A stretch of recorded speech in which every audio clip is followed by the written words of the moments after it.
Savitri gas पर चाय चढ़ाकर झाड़ू लगाने लगी। इतनी देर में रमेश उठ चुका था। रमेश, बहू को बोल दे मैंने चाय चढ़ा दी है, उठ जाएगी। बोल दो उठ गई हूँ, और एक कप चाय बना भी देंगी तो कौन सा इनके हाथ घिस जाएंगे। माँ तुम्हें पता तो है सुधा उठ जाएगी, तुम भी कम नहीं हो, जरा जल्दी क्या उठ गई, बस शुरू हो जाती हो।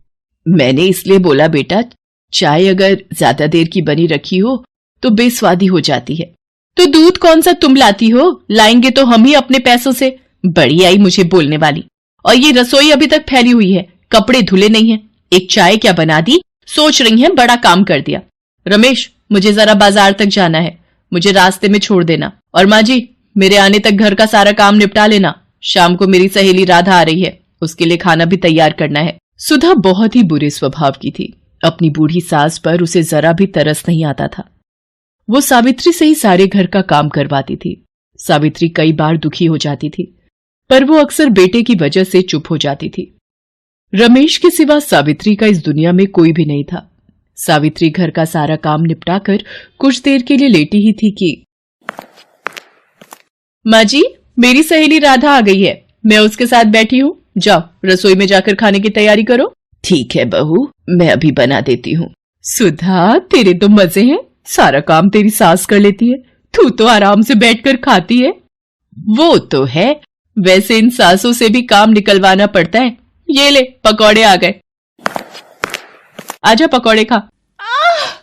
ये क्या कर दिया, अंधी कहीं की बुढ़िया, मेरा 10,000 का सूट है ये, और इस पर चटनी गिराकर इसे पूरा खराब कर दिया। सुधा, कैसे कैसे बूढ़े लोगों को तूने घर में रखा हुआ है, सारा मूड खराब हो गया यार। ये क्या कर दिया तुमने, मैं सच में तुम जैसी सास से तंग आ गई हूँ। बुढ़िया मरती भी तो नहीं है, इतने समय बाद मेरी सहेली आई है और उसका इतना महंगा सूट खराब कर दिया। अब हमारी आंखों के सामने खड़े होकर और क्यों गुस्सा दिलवा रही हो, निकल जाओ यहां से। गलती हो गई बेटा, अब नजर कमजोर हो गई है, इसलिए मैं देख नहीं पाई। तुम्हारी गलती की वजह से मेरा इतना महंगा सूट ठीक थोड़ी हो जाएगा, इस पर तो दाग लग ही गया ना। क्या हुआ सुधा, इतना शोर क्यों मचा रखा है। रमेश, मैं इस घर में रहकर परेशान हो गई हूँ। तुम्हारी माँ ने हमारा जीना मुश्किल किया हुआ है। इतने समय बाद मेरी सहेली आई, मैंने इनसे जरा से पकौड़े क्या बनाने के लिए कह दिए, इन्होंने गुस्से में उसके सूट के ऊपर पूरी चटनी का कटोरा ही गिरा दिया। इतना महंगा 10,000 का सूट खराब कर दिया। मेरी कोई इज्जत ही नहीं है मेरी दोस्तों के सामने। माँ, थोड़ा तो ध्यान से चला करो, कितनी बार कहा है अपना चश्मा लगा लिया करो। इतने महंगे महंगे चश्मे तुम्हें बनवा कर देता हूँ, रोजाना ही तुम मुझे चश्मा ठीक करवाने के लिए भेज देती हो, फिर भी तुम्हारी आंखों को दिखाई क्यों नहीं देता। सॉरी राधा जी, मेरी वजह से आपका सूट खराब हो गया, इनकी तरफ से मैं आपसे माफी मांगता हूँ। अरे नहीं नहीं रमेश जी, ऐसी कोई बात नहीं है, आप मुझसे माफी मत मांगिए। वैसे आजकल बहुत से वृद्धाश्रम है जो खुले हुए हैं, आप अपनी माताजी को किसी वृद्धाश्रम में क्यों नहीं छोड़ाते। अपनी उम्र के लोगों के साथ रहकर इनका भी मन लगेगा और आप लोगों को भी अपनी जिंदगी खुले से गुजारने का मौका मिलेगा। मेरे पड़ोस में बहुत से लोग हैं जिन्होंने अपने माता पिता और सास ससुर को वृद्धाश्रम में छोड़ दिया है और खुशी से अपनी जिंदगी गुजार रहे हैं, न कोई रोक टोक न कोई सिरदर्दी। क्यों रमेश, कह तो राधा बिल्कुल सही है, हम भी क्यों ना माँ जी को किसी वृद्धाश्रम में छोड़ाएं। ठीक है सुधा, मैं कल ही किसी वृद्धाश्रम में बात करता हूँ, फिर हम माँ को वहीं छोड़ाएंगे। हे भगवान, ये मेरे बेटा बहू हैं जो मुझे वृद्धाश्रम में छोड़ने की बात कर रहे हैं। नहीं, मैं वृद्धाश्रम में नहीं जाऊंगी, मैं इस घर में ही नहीं रहूंगी, मैं यहां से चुपचाप चली जाऊंगी। तुम दोनों अपनी जिंदगी में खुश रहना मेरे बच्चों, मैं तुम्हें अब और तंग नहीं करूंगी। और अगली सुबह तड़के ही जब रमेश और सुधा सो रहे थे, सावित्री अपने कुछ कपड़े और थोड़े बहुत जो उसके पास पैसे थे लेकर घर छोड़कर निकल पड़ती है। सावित्री एक बस स्टैंड पर पहुंचती है। बैठो हरिद्वार हरिद्वार हरिद्वार, बैठो बैठो हरिद्वार हरिद्वार हरिद्वार हरिद्वार, माता जी हरिद्वार जा रही बस, बैठिए बैठिए। हरिद्वार की एक टिकट दे देना भैया। सावित्री हरिद्वार जाने वाली बस में बैठ जाती है। उसे नहीं पता था उसकी जिंदगी उसे किस मोड़ पर ले जा रही है। उसकी आंखें आंसुओं से भीगी हुई होती हैं। बस हरिद्वार के लिए चल पड़ती है। कुछ देर बाद, माता जी हरिद्वार आ गया, बस रुक गई है। यहाँ तक तो आ गई, पर यहाँ रहकर मुझे कोई काम करना होगा। मेरे पास इतने पैसे नहीं कि ज्यादा दिन तक गुजारा हो पाए। अम्मा जी, चाय पियोगी? बस 5 रुपए की है। अरे बिटिया, तुम तो बहुत छोटी सी प्यारी सी हो, चाय तो मुझे पीनी है, लाओ एक प्याली दे दो। ये लो 5 रुपए। पर तुम इस बस स्टैंड पर अकेली चाय बेच रही हो। मेरा नाम बिंदिया है, मैं अपनी माँ के साथ रहती हूँ। वो मेरा भाई आने वाला है ना, तो माँ अब काम नहीं कर पाती। पहले मेरे बाबा थे ना, वो चाय बेचते थे, पर कुछ दिन पहले हम जब फुटपाथ पर सो रहे थे तो एक गाड़ी बाबा को चोट मारकर चली गई और बाबा हमें रो मत बेटी, भगवान हमें हर दुख से लड़ने की हिम्मत देते हैं। तुम रोने लगोगी तो तुम्हारी माँ को कौन हिम्मत देगा? वो देखो पेड़ के पास मेरी माँ बैठी है। माँ, ये अम्मा जी तुमसे मिलने आई हैं। बिंदिया की माँ मालिनी सावित्री की आप बेटी सुनकर बहुत दुखी होती है। आपने सही किया, आपने घर छोड़ दिया अम्मा जी। मैं और मेरे पति गांव छोड़कर कमाने के लिए शहर निकले थे। हम पड़ोस में ही एक झुग्गी में रहते हैं, पर मेरे पति के साथ यह हादसा हो गया और वो हमें अकेला छोड़कर चले गए। और मेरा बच्चा होने का टाइम भी नजदीक है, इसलिए चाय की दुकान वाले से चाय लेकर बिंदिया को दे देती हूँ और ये आने जाने वाले यात्रियों को चाय बेच देती है। छोटी बच्ची है ना, तो हर कोई नहीं खरीदता और इतनी हिम्मत नहीं पड़ती कि बसों में चढ़ उतर कर मैं चाय बेच सकूं। आह, क्या हुआ मालिनी? हे भगवान, इसकी तो तबीयत बिगड़ती जा रही है। सावित्री मालिनी को हरिद्वार के एक अस्पताल में भर्ती करवाती है, पर मरीज शरीर से बहुत ही कमजोर है, इसलिए हम माँ और बच्चे दोनों में से किसी एक को ही बचा पाएंगे। अम्मा जी, अगर मुझे कुछ हो गया तो आप मेरे बच्चों का ध्यान रखोगी ना? मेरे बच्चों का कोई भी नहीं है इस दुनिया में, मेरे बच्चे अनाथ हो जाएंगे अम्मा जी। मालिनी, तुम ठीक हो जाओगी, तुम्हें कुछ नहीं होगा। मालिनी नहीं बच पाती, उसके शरीर में इतनी ताकत नहीं थी कि वो एक बच्चे को जन्म देकर जी पाती। गरीबी और भूख से उसका शरीर खोखला हो चुका था और वो अपने बच्चे को जन्म देकर इस दुनिया से चली गई। मरीज ने आखिरी वक्त में हमें ये बच्चा आपको सौंपने के लिए कहा था, ये लीजिए। अम्मा जी, माँ कहाँ चली गई? माँ क्यों नहीं बोल रही? माँ बोल क्यों नहीं रही अम्मा जी? तुम्हारी माँ इस दुनिया को अलविदा कह गई बेटी। आज से मैं तुम दोनों की देखभाल करूंगी, शायद भगवान भी यही चाहते हैं। सावित्री ने अपने हाथ में एक सोने की अंगूठी पहनी हुई थी, जिसे बेचकर वो हरिद्वार बस स्टैंड के सामने किराए की एक छोटी सी दुकान लेकर वहीं चाय बनाकर बेचने का काम शुरू कर देती है और बिंदिया और मोनू को पालने लगती है। ग्राहक भी अब अम्मा की चाय के नाम से खुली उस दुकान पर चाय पीकर ही आगे बढ़ते थे। सावित्री को चाय की दुकान खोले 6 साल गुजर गए थे। उसने बिंदिया और मोनू का एक स्कूल में दाखिला करवा दिया और वो दोनों स्कूल जाने लगे। एक सुबह जब सावित्री बिंदिया और मोनू को स्कूल छोड़ने जाने लगी, दादी माँ, मुझे ये बिस्कुट चाहिए। बिस्कुट लेना है बेटा? ये लो, पर तुम्हारे मम्मी पापा कहाँ हैं? अरे रोहन बेटा, आप हाथ छोड़ाकर यहाँ कैसे चले आए? बस चलने वाली है, चलो। तुमने मुझे भूल से ही सही पर दादी माँ बोला है ना। ये लो, ये सारे बिस्कुट तुम रख लो, तुम्हें अच्छे लगे ना? घर जाकर रोजाना मेरी तरफ से एक बिस्कुट खाना। रमेश इससे पहले कुछ कह पाता, सावित्री बिंदिया और मोनू को स्कूल छोड़ने चली गई।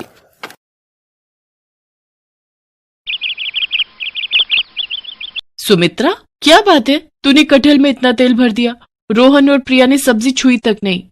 मालकिन, मैंने तो रोजाना की तरह ही सब्जी बनाई थी और कटहल को थोड़ा फ्राई करके बनाया था, शायद इसी वजह से तेल दिख रहा होगा। और मिर्च मसाले बिल्कुल भी नहीं डाले खाने में, बिल्कुल फीकी बना दी।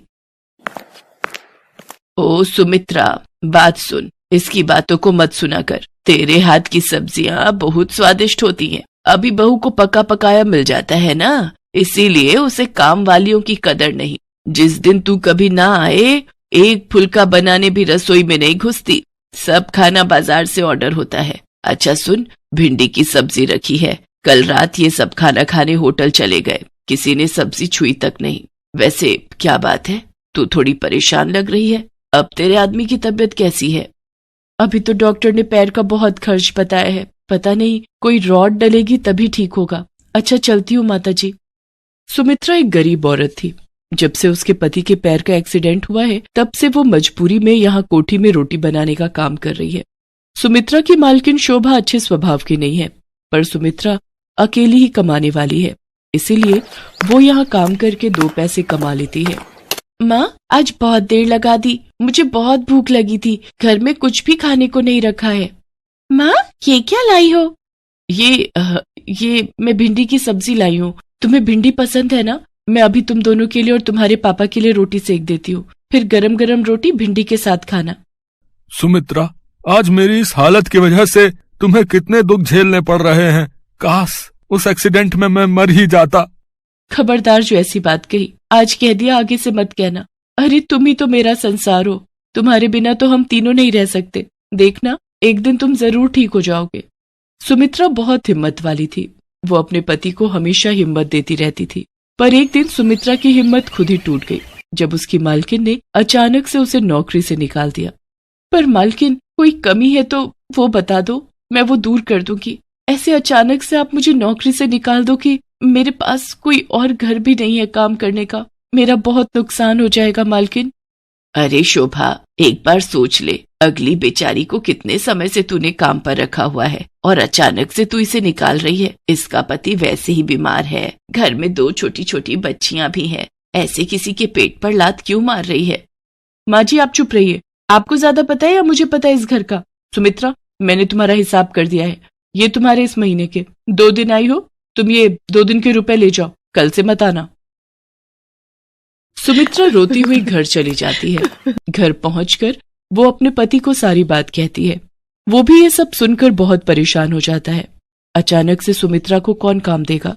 हर कोई एकदम से विश्वास भी नहीं करता, और वो भी एक रोटी बनाने वाली पर। सुमित्रा शाम का खाना बना रही थी कि तभी उसके दरवाजे पर खटखट होती है। अरे माताजी, आप और इस समय? आइए, अंदर आइए। सुमित्रा, आज सुबह शोभा ने जो भी किया उस बात से मुझे बहुत ठेस पहुंची है। मैं मंदिर के लिए निकली थी, पर मेरा मन मंदिर में भी नहीं टिक रहा था, इसलिए मैं तुमसे मिलने चली आई। मैं शोभा को तो नहीं सुधार सकती, पर मैं तुम्हें एक सलाह देना चाहती हूँ, अगर तुम मानो तो। जी बोलिए माताजी। सुमित्रा, ये 10,000 रुपए रख ले और इनसे खुद का कोई खाने का ठेला लगा ले। वैसे तू छोले भटूरे बहुत ही अच्छे बनाती है, अगर तू चाहे तो छोले भटूरे का ठेला शुरू कर सकती है। आजकल लोग छोले भटूरे खाना बहुत पसंद करते हैं, और आगे सर्दियों के दिन भी आ रहे हैं, तो तेरी अच्छी खासी बिक्री शुरू हो जाएगी। पर माताजी, आप मुझे इतने सारे पैसे दे रही हो, मुझे अच्छा नहीं लग रहा। सुमित्रा, ये पैसे मेरे खुद के हैं, मैंने जोड़े हुए थे, और फिर इन रुपयों की मेरे से ज्यादा तुझे जरूरत है। अब तू देर मत कर, इन रुपयों से जल्दी से छोले भटूरे का ठेला शुरू कर दे, फिर मैं गरम गरम छोले भटूरे खाने आऊंगी। उन रुपयों को देखकर सुमित्रा के मन में हिम्मत जाग जाती है, और वो माताजी को दिल से शुक्रिया करती है। आज मुसीबत की इस घड़ी में माताजी उसके लिए ईश्वर का रूप बनकर आई थी। माताजी की सलाह सुमित्रा और उसके पति को ठीक लगती है, और अगले ही दिन सुमित्रा छोले भटूरे का ठेला लगाने के लिए सारा सामान इकट्ठा कर लेती है, और 2-3 दिन में ही उसका छोले भटूरे का ठेला शुरू हो जाता है। पहले तो कभी नहीं देखा, लगता है बाजार में ये छोले भटूरे वाली नहीं आई है। भैया, बहुत ही स्वादिष्ट छोले भटूरे बनाती है, साथ में प्याज, चटनी, अचार और बूंदी का रायता भी 1 प्लेट खाई थी कल मैंने। भैया, सचमुच आनंद आ गया बता रहे। अच्छा, एक काम करते हैं, 1 प्लेट खा लेते हैं चलकर, गरम गरम है, मजा आ जाएगा। 2 प्लेट छोले भटूरे देना और प्याज और अचार ज्यादा कर देना। ठीक है, अभी देती हूँ। आप दोनों के लिए भैया जी। हमें भी 1-1 प्लेट छोले भटूरे लगा दो, भटूरे थोड़े करारे देना है। सुमित्रा का छोले भटूरे का ठेला चल पड़ता है, उसमें नया आत्मविश्वास पैदा होता है। धीरे धीरे वो छोले भटूरे के ठेले से अच्छे पैसे कमाने लगती है, और एक छोटी दुकान किराए पर ले लेती है। अब सुमित्रा की छोले भटूरे की दुकान थी, उसके साथ साथ गाजर का हलवा, मूंग की दाल का हलवा, गुलाब जामुन और कुछ मिठाइयां भी बेचनी शुरू कर दी थी। सुमित्रा ने काफी अच्छे पैसे कमा लिए थे। एक दिन वो माताजी से मिलने गई। नमस्ते मालकिन, वो माताजी से मिलना था। माँ जी का 15 दिन पहले स्वर्गवास हो गया। शुगर बढ़ गई थी और फिर काफी तबीयत खराब होने की वजह से डॉक्टरों ने जवाब दे दिया था। कुछ काम था माँ जी से, मुझे काम से जाना है, मुझे देर हो रही है। माताजी के गुजरने की खबर सुनकर सुमित्रा की आंखों में आंसू आ जाते हैं। आज उन्हीं के कारण उसके पास पैसे और काम था। सुमित्रा जो रुपए माताजी को वापस करने गई थी, उन रुपयों से वो गरीबों में माताजी के नाम का दान करती है ताकि उनकी आत्मा को शांति मिल सके। सुमित्रा के पति के पैर का ऑपरेशन भी ठीक ठाक हो जाता है। अब दोनों पति पत्नी मिलकर छोले भटूरे की दुकान चलाते थे, पर आज भी सुमित्रा माताजी के एहसान को नहीं भूल पाई थी। इसीलिए वो उनकी याद में महीने में एक दिन छोले भटूरे बनाकर गरीबों में बांटती थी। Best buddies. Hello friends. Thanks for watching this video. अगर आपको ये वीडियो पसंद आया है तो प्लीज लाइक, सब्सक्राइब, कमेंट्स करें इस वीडियो पर और हाँ, शेयर करना भी ना भूलें। और भी मजेदार वीडियो देखने के लिए नीचे दिए गए बेल आइकॉन को दबाएं। देखते रहिए बेस्ट बडीज।